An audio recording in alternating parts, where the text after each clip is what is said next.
ఏ కేసులు వీటికన్నిటి భయపడే రోజులు ఉన్నాయా? 1000 కేసులు పెట్టినా తట్టుకునే గుండె మేడా విజయశేఖర్ రెడ్డిది. 1000 కేసులు భయపడేవాడిని కాదు నేను.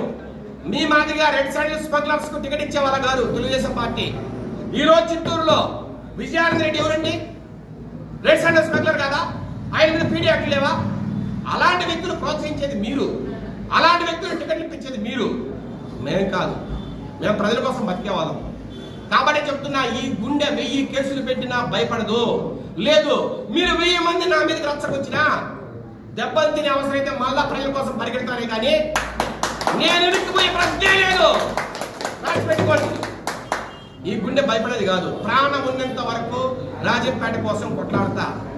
నేను ఇంట్లో చెప్పే వచ్చా, మా ఇంట్లో నేను చెప్పే వచ్చా, నేను ప్రజల కోసం పోతున్నా, నాకేం జరిగినా ఎవడు బాధపడగాకండి. నేను చెప్తున్నా, మీ అరాచకాలకు దౌర్జన్యాలకు భయపడేవాడిని కాదు, దేనికైనా సిద్ధపడే వచ్చా. నా ఇంటి జనం ఉన్నారు, నాకేం జరిగినా మిమ్మల్ని తుత్తి నీళ్ళుగా ఓడిస్తాను, ఇంటికి పంపిస్తాను. గుర్తుపెట్టుకోండి. ఈరోజు నేను ఒకటే అడుగుతున్నా, రాజంపేటకు జరిగిన అన్యాయంలో మీరు ఏ రోజైనా స్పందించారా? ఆ రోజు భీకరంగా మేము ఉద్యమాలు చేస్తుంటే జిల్లా కేంద్రం అప్పుడు మీరు ఏ రోజైనా ఒక ప్రెస్ మీట్ పెట్టారా? కనీసం ఎమ్మెల్యే గారు ప్రెస్ మీట్ పెట్టారు కడపలో. రెండోది, మెడికల్ కాలేజ్ మనకు రాకుండా మదనపల్లికి తీసుకెళ్తూ అంటే ఆ రోజు మీరు ఏం చెప్పారు? కహానీలు. అయ్యా, మెడికల్ కాలేజ్ పోతే పోయింది, మనకి జిల్లా కేంద్రం ఇస్తామని చెప్పారు, కాబట్టి మనకేం ఇబ్బంది లేదు, పోతే పోయింది అని కహానీ అని చెప్పింది లేదు కదా. మూడో పాయింట్, మీకు కూతవేడు దూరంలో 1 కిలోమీటర్ దూరంలో ఉన్న ఆకేపాడులో డ్యామ్ దిగిపోతే ఇప్పటి వరకు గుడారాల్లో ప్రజలుంటే మీరు ఏ రోజైనా వాళ్ళని ప్రకటించారా? మీరేమైనా ఏ రోజైనా వారికి ఇల్లు కట్టించే దాంట్లో తోడ్పడ్డారా? ఇన్నిసార్లు మీరు సీఎం కలిసారే, ఇన్నిసార్లు మీ పదవుల కోసమో, లేదా మీ సొంత పనుల కోసమో, లేకపోతే మీ అనుచరుల పదవుల కోసమో మీరు మాట్లాడారే కానీ ఏ రోజైనా రాజంపేటలో జరుగుతున్న ఇబ్బందిని ఏ రోజైనా సీఎం గారికి వివరించారా? నేను అడుగుతున్నా.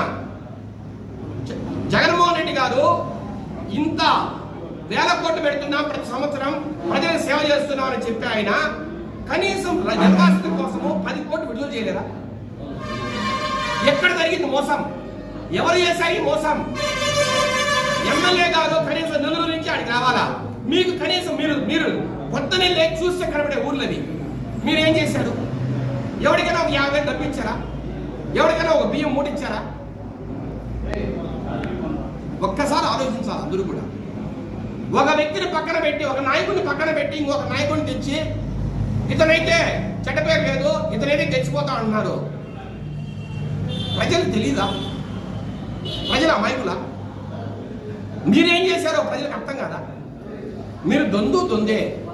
మీరు రాజంపేటను భ్రష్టు పట్టించిన మాట వాస్తవం, మీరు అన్యాయం చేసిన మాట వాస్తవం, మీరు స్పందించిన మాట వాస్తవం, మీరు జగన్మోహన్ గారికి భయపడిన మాట వాస్తవం. జగన్మోహన్ గారికి భయపడి పార్టీలో మాకు స్థానం ఉండదేమో అని ఇబ్బంది పడి మీరు సైలెంట్ గా మిన్నుగుండి పేరు తప్పితే రాజంపేట ప్రజల మీద మీకు ప్రేమ ఉందా?